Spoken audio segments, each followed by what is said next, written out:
Welcome to the Leadership Lyceum, a CEO's virtual mentor. Now, here's your host, Tom Lindquist.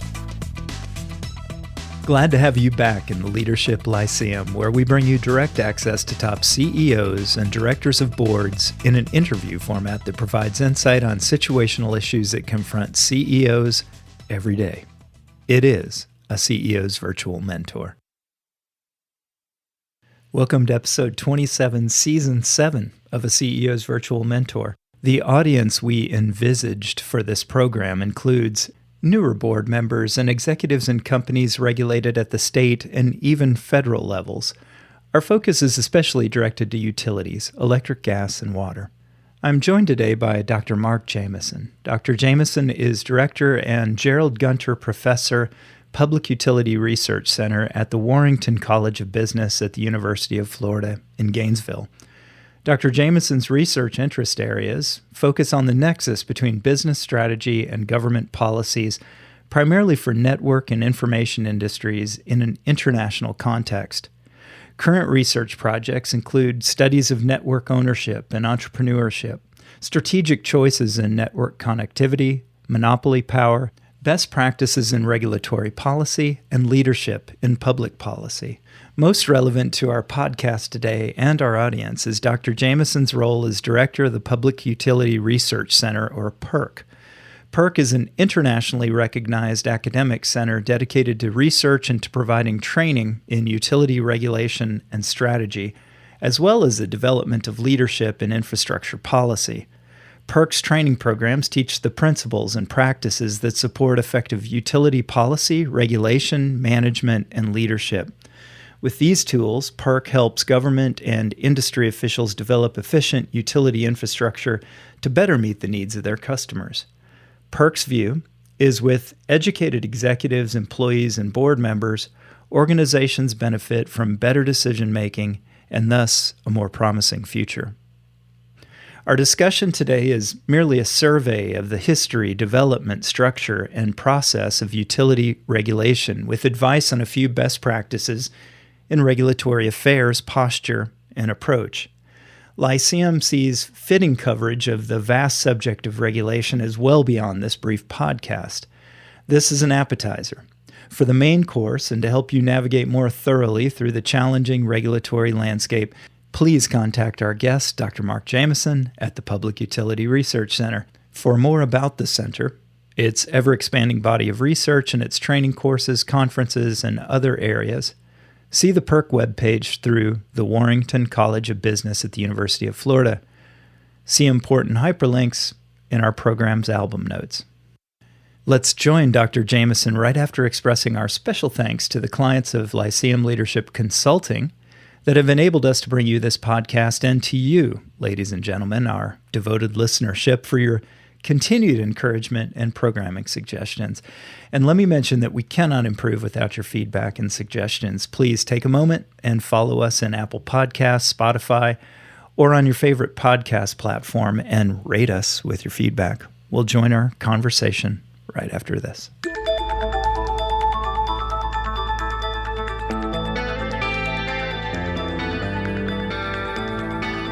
Why this construct in the first place? Yeah, it's an interesting set of stories because we've tried a lot of different things over the years on how should a utility service be provided, and we got it wrong a lot of times. So we have a system today that quite imperfect, but it functions, and we've had it for some time. So let me explain kind of what went on in some of the failed experiments that we had. At one time, utility services were treated as just kind of an ordinary business, that they would build a system and they would try to compete with each other a little bit. But the problem with that was what we called destructive competition. And it was that when these utilities tried to compete, they would eventually just destroy each other till there would be only one left standing. And it would work something like this. You would have, for example, a gas utility would lay pipes and start providing service in an area, and another one would lay pipes and start providing service in a nearby area. And they would look at each other's customers and say, well, I can extend my pipes over there and compete. Well, once these companies started competing against each other, they would start dropping their prices to where they would only cover the direct cost of serving those particular customers, but then nobody paid for the infrastructure.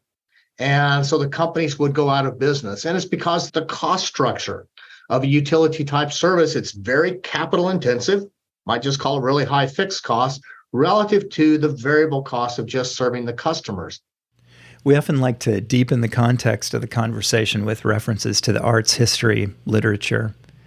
The great and truly American author, Theodore Dreiser, in his novel The Titan, published in 1914, dramatizes the very situation that Dr. Jamison describes. Chapter 7 of that book is titled Chicago Gas and Worth a Read. The Titan was the second book in Dreiser's Trilogy of Desire, a saga of ruthless businessman Frank Cowperwood, modeled after real-life streetcar tycoon Charles Yerkes, who developed the Loop in Chicago and later the Tube in London. The trilogy touched all areas of Dreiser's broader literary theme, which was the tremendous tensions that can arise among ambition, desire, and social mores. And some might say that local gas distribution and regulation lacks drama. It certainly didn't in the late 19th and early 20th centuries. The Trilogy of Desire would make a great HBO series. Cowperwood sets up a rival suburban gas distribution company in the suburbs of Chicago and infringes on the territories of the incumbent gas companies on the southwest and north side of Chicago. He is better capitalized and has the politicians in his pocket. He checkmates the three incumbents through putting them into various states of financial distress and forces them all into selling out to him. So there'd be just one left standing. And this gets repeated over and over again till finally people said, what we really ought to have is just kind of fixed territories that each utility serves and would have a certificate, sometimes from a city, sometimes from a legislature, eventually from a regulatory body that says, this is your service area. No one is going to compete with you in that service area, and you have an obligation to serve that entire area. One of the reasons we went through all of that is because it became clear early on that these services were really essential for an economy to be able to move forward. You can imagine being in a neighborhood that you had electricity for 6 months, 12 months, and then suddenly the utility went out of business. And then you had no electricity. Well, imagine building a business around that. Or imagine having your house lighting dependent upon electricity and suddenly there was none.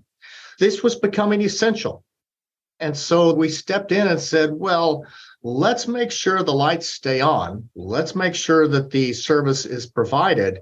And maybe the best way to do that is to have someone who is the exclusive provider, that'll be regulated, and will also have an obligation to serve everyone. Now, one story I like about this comes from my roots back in Kansas, where I grew up, in a city called Council Grove, where there were actually 3 telephone companies serving Council Grove. And one of the problems that they encountered is that these telephone companies didn't want to connect their services together. So if you wanted to be able to call everyone who had a phone in Council Grove, you had to have 3 phones, one for each company. Maybe it was the managers of the companies that did this, or maybe it was just employees who knew that either we dominate or we're out of business, but they would go out at night and cut each other's lines to really screw with their competitors. So eventually the city council said enough is enough, one telephone company, and the state passed laws that said it would be regulated by, in Kansas, what was called the Kansas Corporation Commission. So whether it was gas, water, electricity, or telephone service, that destructive competition always drove us toward monopoly, and then the government adopted policies to deal with that monopoly and keep the lights on. Amazing. And I can't help but thinking about the capital providers in that context either. The flow of capital kind of, I think, would depend on the service being around and enduring. And I would think that might stifle the flow of capital to continue to develop those 3 different telecom providers at that time. Yes, absolutely. Capital was key. Some people who are old enough to remember might remember that at one time we had a telephone monopoly in the U.S. called AT&T, and it served about 80% of the country. And if you read the history, one of the reasons that AT&T became the dominant company was that its banker was JP Morgan. And he talked to other banks and said, I don't like you providing capital to my rivals. And they said, okay. And they quit. And that allowed AT&T to become the dominant company. Everybody needed capital. And that was one of the issues that you had in getting services started.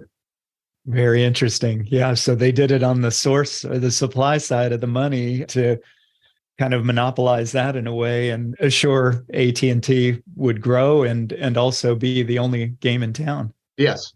The government adopted regulations and policies to deal with these monopolies. So one of the responses was, of course, having these exclusive territories. And then there was this issue of regulation as well.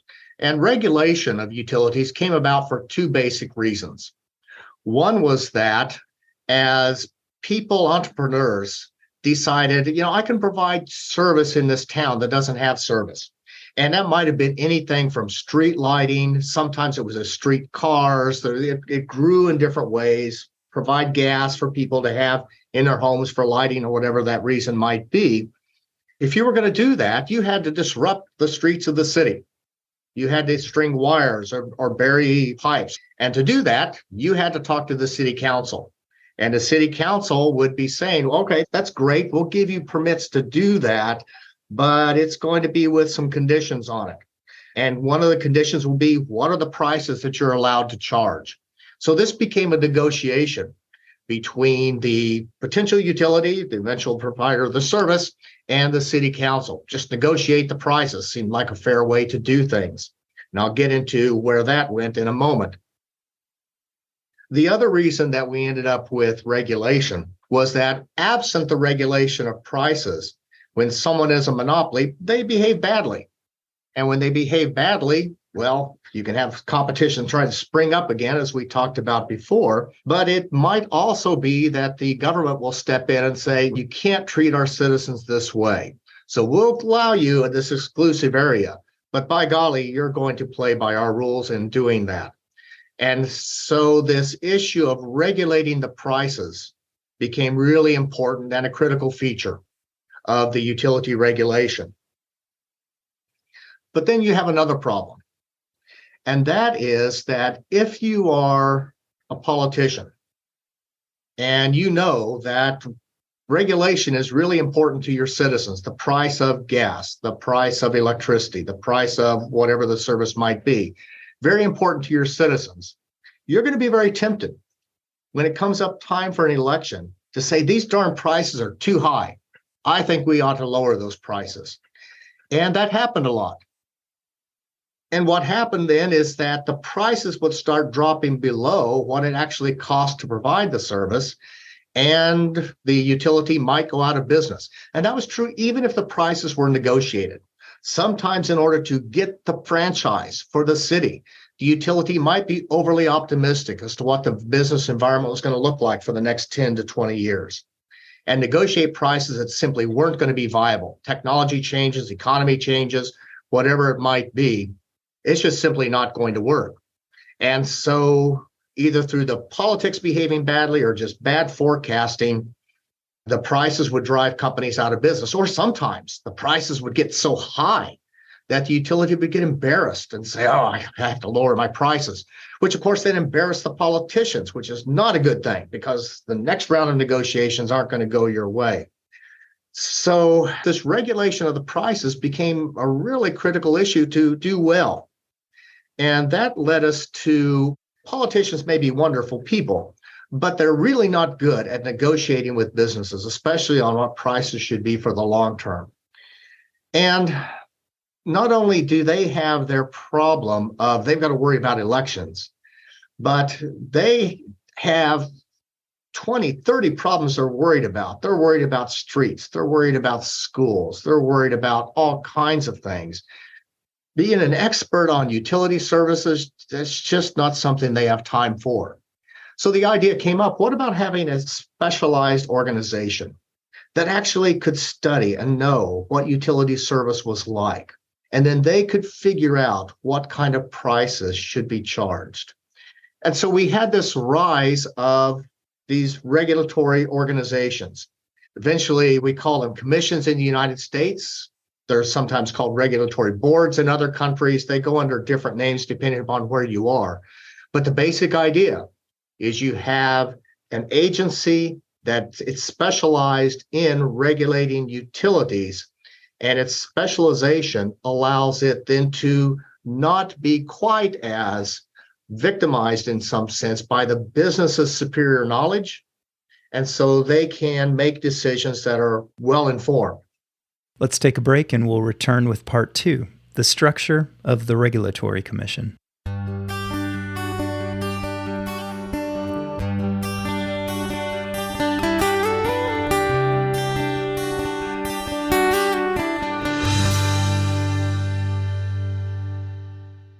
We're back for part 2, the structure of the Regulatory Commission. We'll delve into the criticality of separation of the structure from the political process and the mismatch that exists in planning time horizons. One of the things that's easy to learn early on is that if the commissions were kind of hand in glove with the political process, the legislature, city councils, whatever it might be, pretty much the legislatures in the case of the United States, that they'll behave like politicians as well. And so when political winds blow one direction or the other, the regulator would respond, and they might not take money from the utility, but they could make life really difficult for utility. And so the idea came up that what we really need to do is make these commissions at least somewhat independent of the political processes. Now, you don't want them sovereign, because then they behave badly as well. And we always want our government officials to be accountable to the voters. But we wanted to put some distance between it. And the way I like to explain it to people is this way. On the one hand, you have a political process that is largely democratic in some sense. It's very responsive to people, and for which the planning horizon is about 2 years. Now, however long it is to the next election, that's what the politician is responding to. It's not that politicians are short-sighted. It's not that they're bad people. It's just that those are the only people we elect. The people who know when the next election is and what it takes to get reelected. On the other side, you have a utility, an investment climate that has investors that have 10-year, 20-year planning horizons. Putting together a 2-year planning horizon with a 20-year planning horizon just doesn't work. You can't commingle those things and end up with good results. The utility will always underinvest. It'll always be very, very risk averse. It'll always have short-term planning, and it makes it more expensive and provide bad service. So we put between those two forces what we call an independent regulatory agency. And so it's a job of the regulator to be accountable to the political winds, but not driven by them, to be accountable to the investment environment, but not driven by it as well. And so its job is to make sure that these two systems can coexist without letting them be in each other's business. And so that is the job of the independent regulator. How can we ensure the independence between them? Well, again, I don't mean sovereign. I simply mean this, that we have a commission made up of 3, 5, sometimes 7 people, depending upon where you are in the United States. Mostly, they're appointed. And they're appointed generally by a governor saying, I want this person to be on this commission. And the legislature then has to agree. So you've got some division of the politics. And there has to be a compromise on who this person is. Can you remove the commissioner from their post? They are appointed for fixed terms, generally 4 years, maybe 5 years, maybe sometimes even 6 years. And you cannot remove them from office simply because you don't like them. You may just say that, well, that commissioner, he or she just let prices go up too much. I want to kick him out. Well, you can't, because the law says you cannot remove a commissioner except for a cause, by being delinquent or being corrupt in their decisions. They have to do something that disqualifies them to be on that commission anymore. So that gives them some political space. Now, we also rotate those appointments. So every 2 years, a commissioner comes up for reappointment. It's not like they come up for reappointment all at the same time. And that's a big part of how we keep that independence. It's still accountable to the political process, but not controlled by the short-term political winds. We also give them some independence in their budgeting, how they spend money. We require them to use due process, that if a regulator is going to make a decision, the regulator must always say, all right, here's the question before me. Here's what the law says that my responsibilities are. Here's all the information I have on how I'm going to make my decision, and I will map my authority and the data to the decision. And everybody who is affected by this decision has a chance to be involved. So that's a regulatory process, and it's transparent. So you can watch over the regulator's shoulder and see what he or she is doing and make sure they're doing the right kinds of things. And this all helps with the independence of the regulator, because a politician can pick up the phone and tell the regulator, I'd really like that electricity price to go down about a cent. Wouldn't that be a good idea? Well, the regulator's response, and this has happened many times. I'm from Florida. It's happened in Florida. It's happened in California, other places as well. Well, the regulator's answer is, oh, well, politician, I really do respect your opinion on this. And I respect it so much that in the laws that you passed, it says that I have to make decisions based upon the public information. So write me a letter that says you want prices to go down 1 cent. And then when I make my decision, I will show people that letter. Those letters tend to not get sent. And that really helps with that independence. Yeah. And it gives the investors then confidence that they can make investment decisions that'll be respected. Let's take a break. We'll be right back after this with part 3. How does the regulator set prices?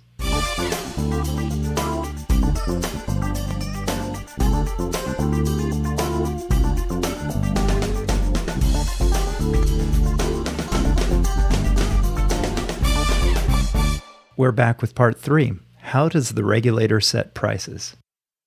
Going back to the court cases that said, that a utility needs an opportunity to cover its costs. And you have to have this due process where you can see everything. And it needs to be predictable so that investors can understand the risks involved, and we keep the risks as a minimum as much as we can. Well, early on, there was a lot of mistakes made early on, but sometime in the early part of the 20th century, there was a situation in the District of Columbia with a gas company, as I recall, where the commission said, we've been having a lot of problems with developing prices that were economically sustainable.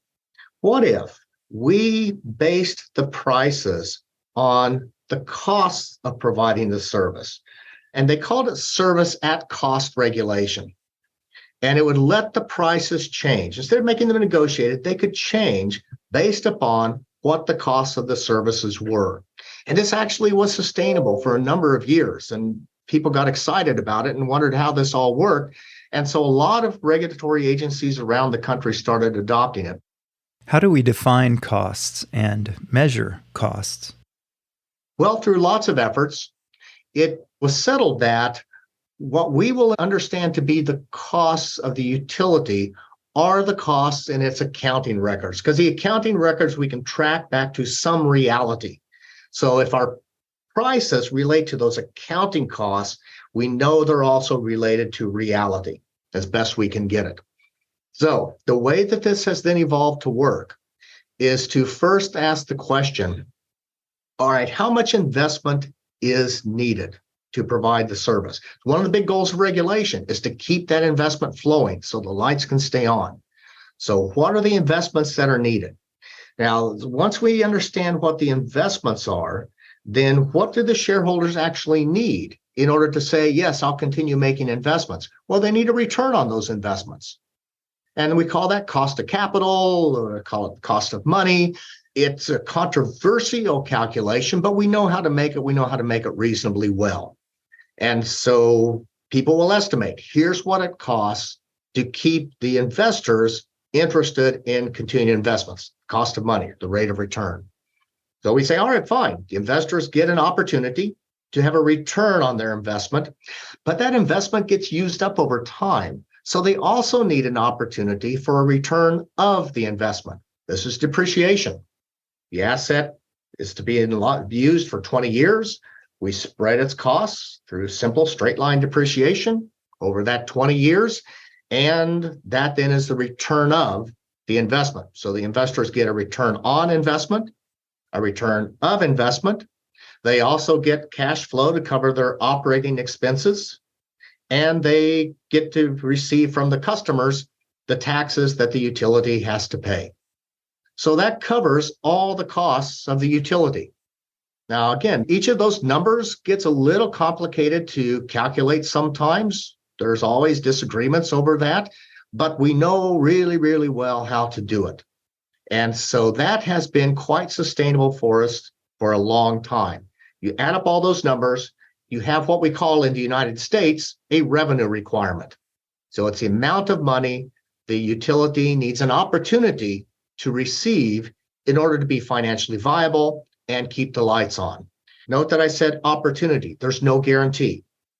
The world changes. Sometimes the operator or the utility receives more money than that, sometimes less. But we try to keep that kind of in the center so that the enterprise stays financially viable, because that's in the best interest of the customers. So then part of the question becomes, all right, so if that's our formula, do we apply that every month?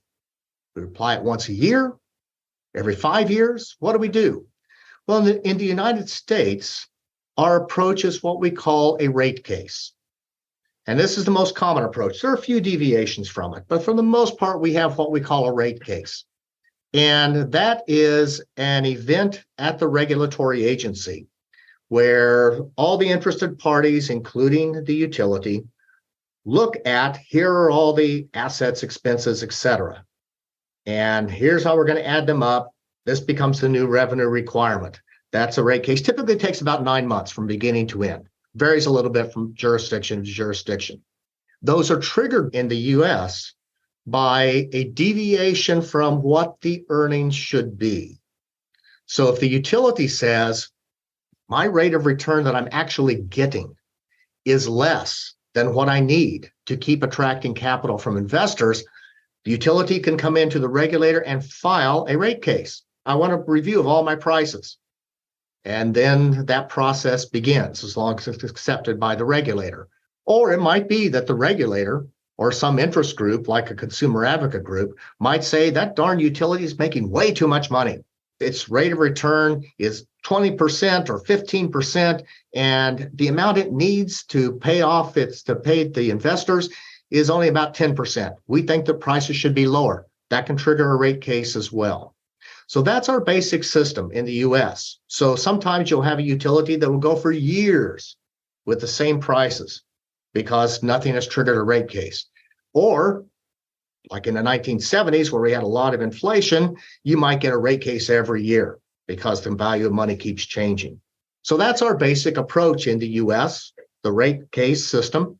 You do have some where, like in Florida, where the rate case is settled, which means that the utility and all the stakeholders have gotten together and they've gone through everything that they're going to go through, information-wise, negotiation-wise, and they present to the regulator, here's our agreement. Everybody has looked at all the numbers, they've looked at the systems, all the policy issues, and here's our agreement on what prices should be. And the regulator gives a thumbs up or a thumbs down. In the case of Florida, generally get a thumbs up because people kind of know what the regulator is going to think anyway. So you can have that system work as well. And in that case, that negotiated settlement, which is what we call it, has a fixed period to it. Maybe it's a settlement for 3 years or 4 years or 5 years. And what that means is the utility has said that I am not going to file a rate case until this whole negotiated settlement time period is over. So if it's 5 years, I promise I will not. I'm giving up my right to file a rate case for the next 5 years. It's a little risky for a utility. You might have a situation like we have now, where the economy's gone through a big disruption, inflation, things that you didn't anticipate a few years ago when you negotiated prices, but that's a business risk that the utility took. So that's Interesting. our basic approach in the United States for trying to figure out how much money does utility have an opportunity to receive, and what's our system for deciding when to set that amount. That concludes part 3 on price setting by the regulator. Let's take a break and come back with part 4, regulatory risk and strategies for dealing with risk, after this.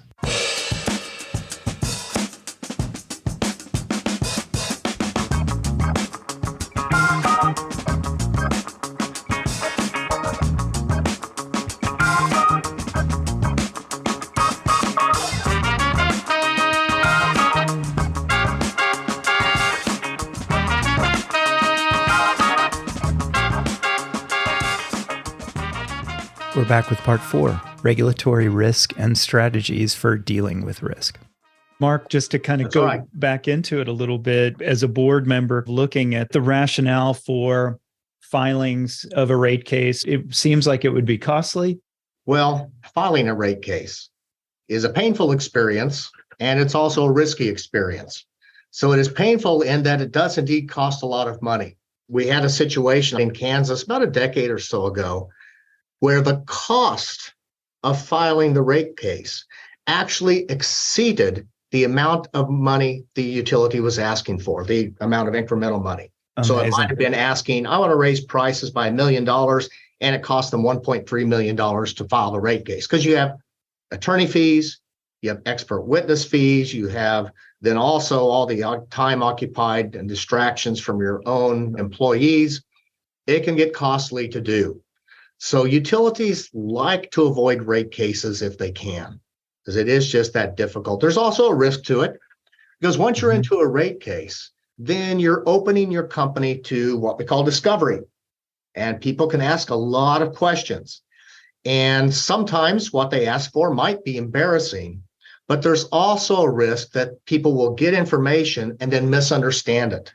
And the information becomes public and misunderstood. And so you have that kind of risk as well. So in general, utilities don't like to go through rate cases if they can avoid them.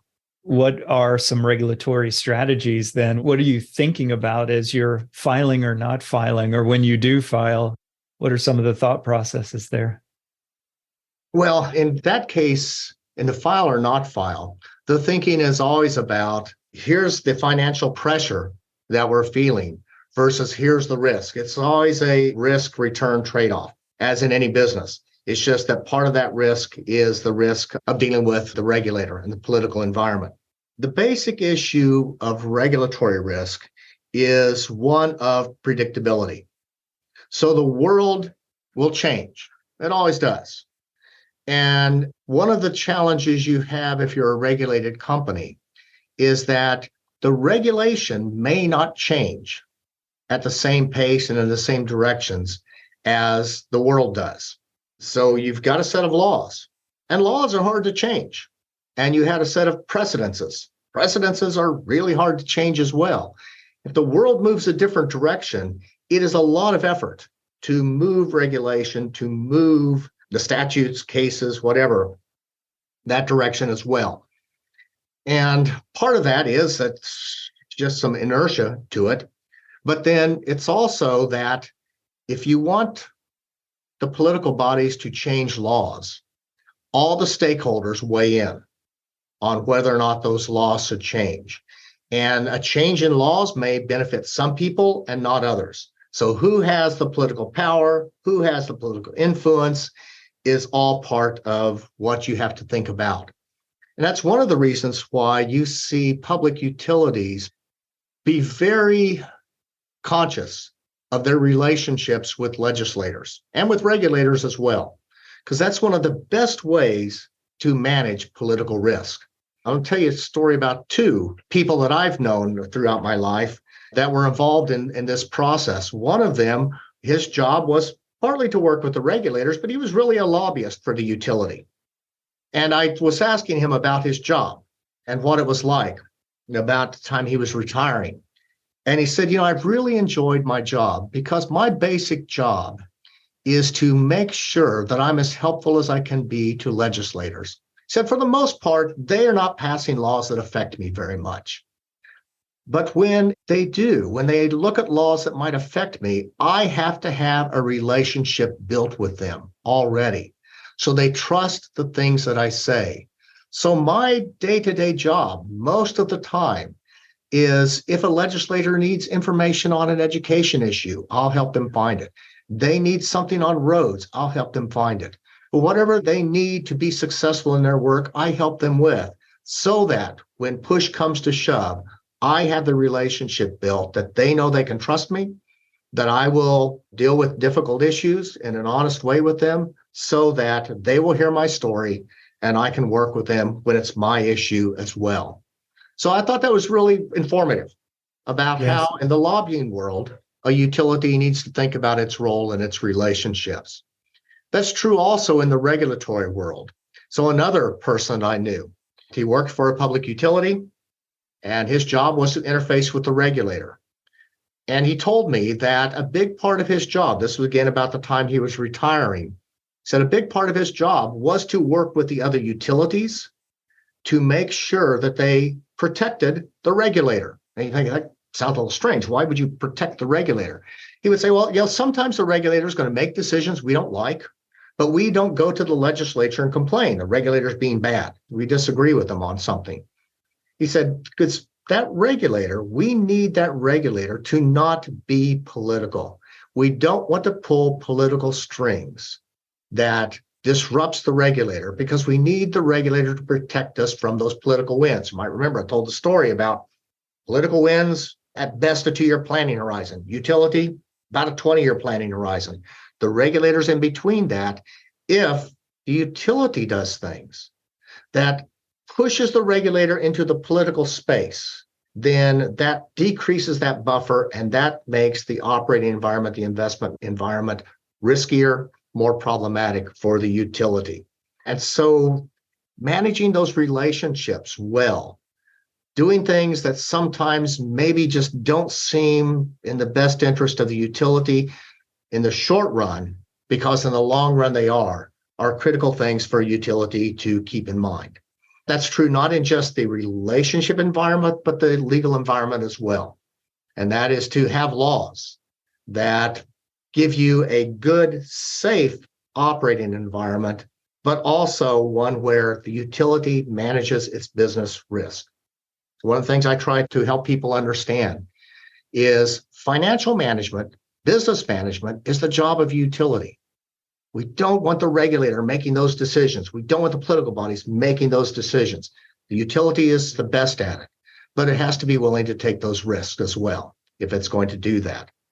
Mark, you bring up an interesting perspective from that in light of protecting the regulator and how easy it would be. You mentioned in that case that it's a utility that worked with their other peer utilities to protect the regulator. Yes. How easy it would be if there was a different spirit about the leadership of that utility that didn't value above this person that was protecting the regulator, that they didn't value that. And if it's a board's role to maybe assure that the right integrity, the right ethics are being put forth by the CEO and the senior leadership team of a company.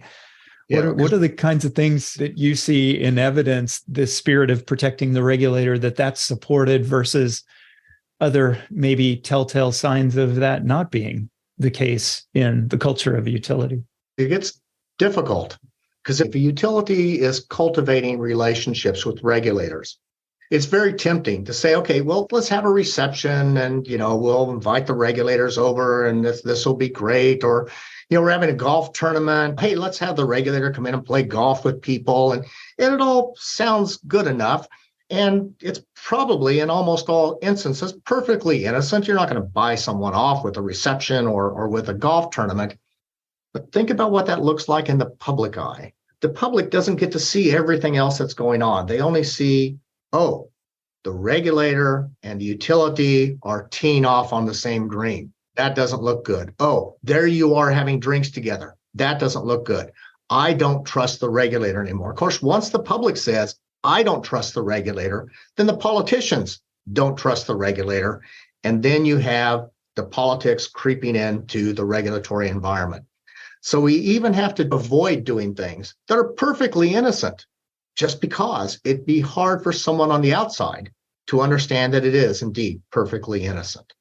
We're still in part 4 discussing regulatory risk and strategies for dealing with risk. Let's take an intermediate break here. We'll be right back.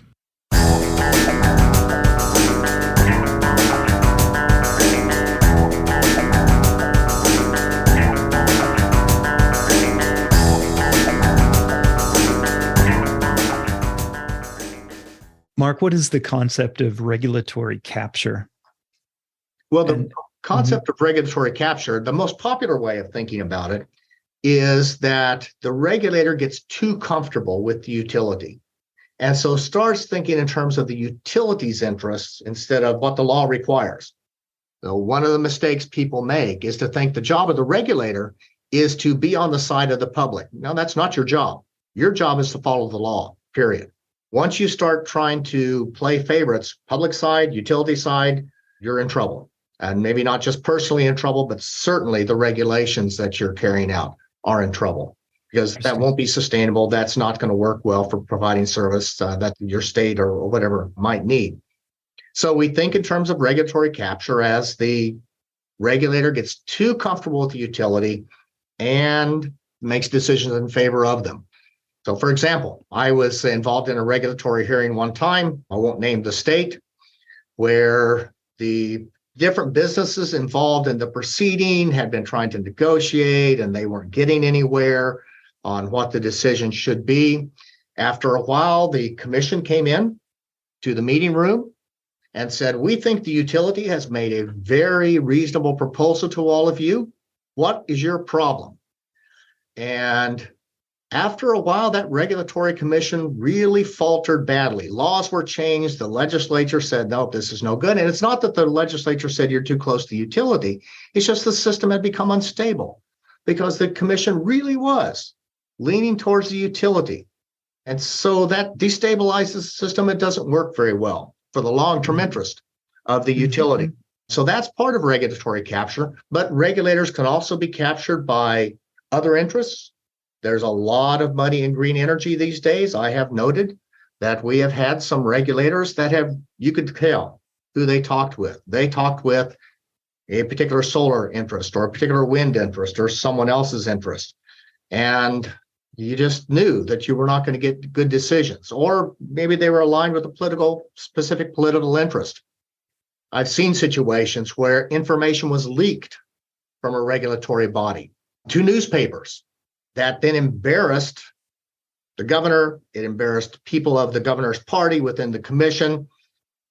And it was done just to politicize and cause political problems. And that weakened the commission. And so you get weaker decisions from the regulatory agency from that.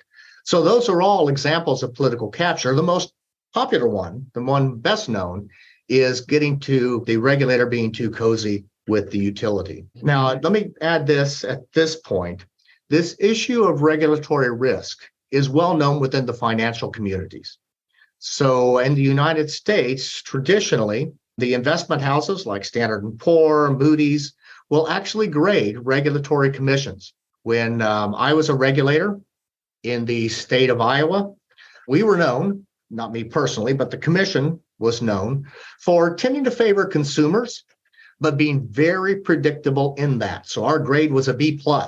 We didn't get an A because we tilted towards consumers, but we always tilted exactly the same amount. And so we were very predictable. And the utilities, some of the executives of utilities, when talking with me, would say, we disagree with you, but we really respect what you're doing, and we hope you keep doing it the same way, because that really helps us in the investment community. That concludes part 4. Let's take a break and come back with our 5th and final part of the program. What should board members of regulated utilities be asking of management? After this.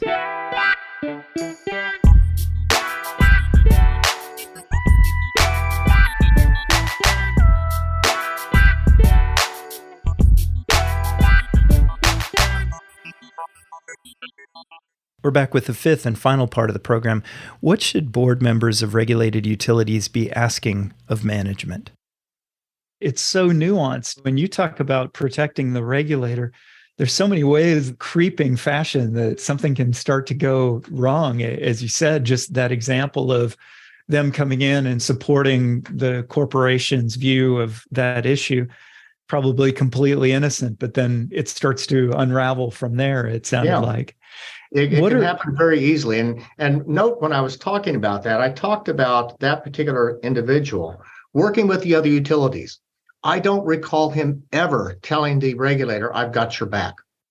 That was not part of the relationship. The relationship was, utilities, how are we going to treat the regulator? Are we going to complain about the regulator in public? Are we going to file cases against the regulator? Are we going to go to the legislature, complain about the regulator? Sometimes you would do that, but it was rare.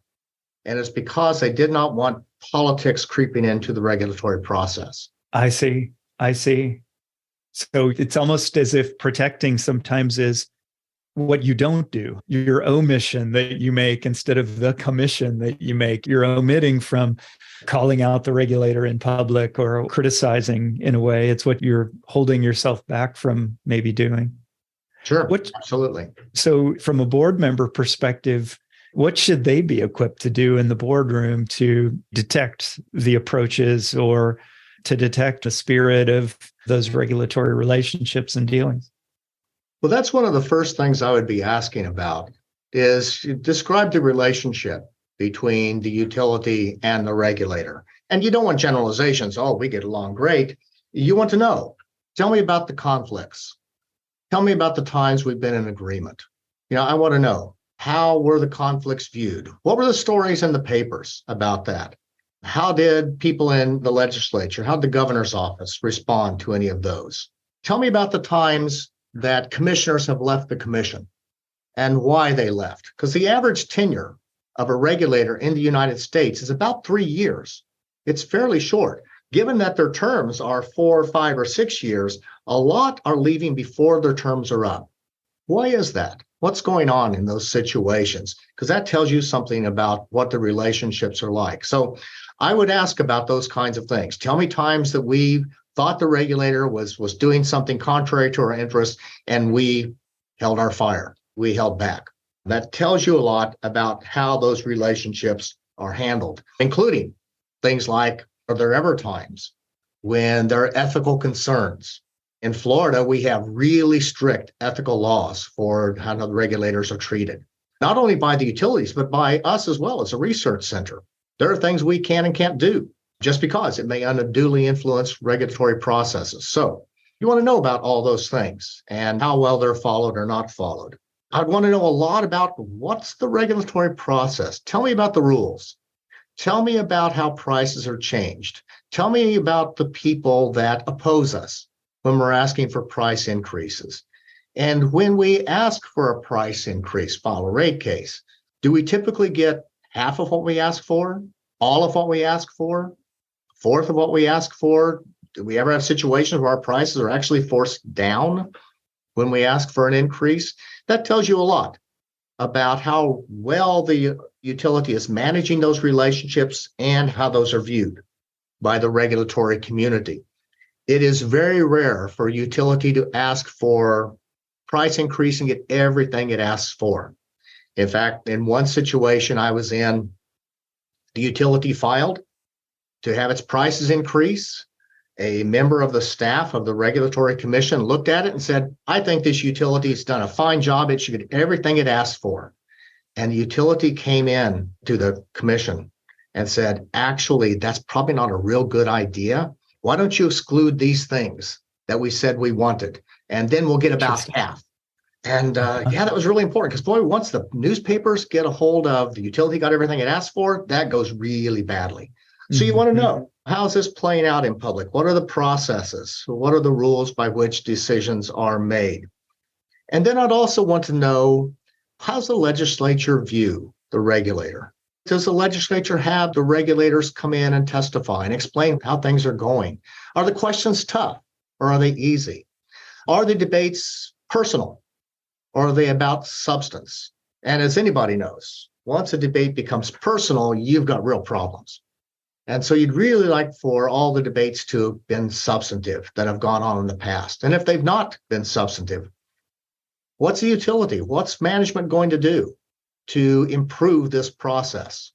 I remember a gentleman who served as a mentor for me very early on in my career was telling me a story that he said, a few years ago, I was talking with the utility and the executives were celebrating that they had driven out this commissioner they didn't like and had gotten in a commissioner they would like. And he said, I told them, you've now politicized the regulatory commission. At some point, it is going to come around and get you. And he said, it just did. And then all the new commissioners now are staunch consumer advocates and they're going after the utility. He said, you've got to make sure that the relationship between the regulator and the politics are at arm's length and they're respectful of the separate roles, and it's all about substance. And so those are things I would watch for. Now, what is the relationship between the utility and the regulator? What are the regulatory processes? How well do they go? And then what's the relationship between the political bodies and the regulator? A bit of a parting note on the Public Utility Research Center. It was formed about 50 years ago to ensure that regulatory debates in Florida would be substantive. To that end, PURC educates around correctly analyzing issues and upholding the values that go into excellent regulatory decisions. We have really, really valued that role. And a big part of what we do is to help people understand, here's how the regulatory system works. Here's the values it represents. And here's what a healthy system looks like versus one that's not going so well. So we work with ministry bodies, utility boards, regulatory boards all over the world in that educational process. And glad to help anyone with it because our job is to help other people be successful in making sure utility services are working well in their situation. We don't provide the service. We don't regulate the service. We don't write the laws. We just help people be successful in making sure that they're keeping the lights on at just and reasonable rates in their particular jurisdictions. Excellent. Thank you so much, Mark, for this, for your time, for all this insight and thoughts, and for the preparation that we did to get us here. All right. Well, glad to do it. Thank you so much for the opportunity. Really do appreciate it. And if there's something else we can do to be useful to you, let us know, because you're part of the system that needs to be successful for this whole system to work well. So we're glad to lend a hand when we can. We hope that you enjoyed this episode 27 with Dr. Mark Jamison, the Director and Gerald Gunter Professor of the Public Utility Research Center at the University of Florida's Warrington School of Business. For those interested in learning more about how PURC can benefit directors of boards and management that may be new to serving in a regulated utility, please contact Dr. Mark Jamison through PURC's webpage at the Warrington College of Business at the University of Florida website. Find helpful hyperlinks in our podcast's album notes. I'd like to express our special thanks to the clients of Lyceum Leadership Consulting that enable us to bring you this podcast. I hope you'll join me for our next episode, episode 28. Coming soon. Until then, it's goodbye for now. We cannot improve without your feedback and suggestions. Please take a moment and subscribe to A CEO's Virtual Mentor in Apple Podcasts, Spotify, or on your favorite podcast platform, and rate us with your feedback. Leadership Lyceum, A CEO's Virtual Mentor, has been a production of the Leadership Lyceum LLC, copyright 2023, all rights reserved.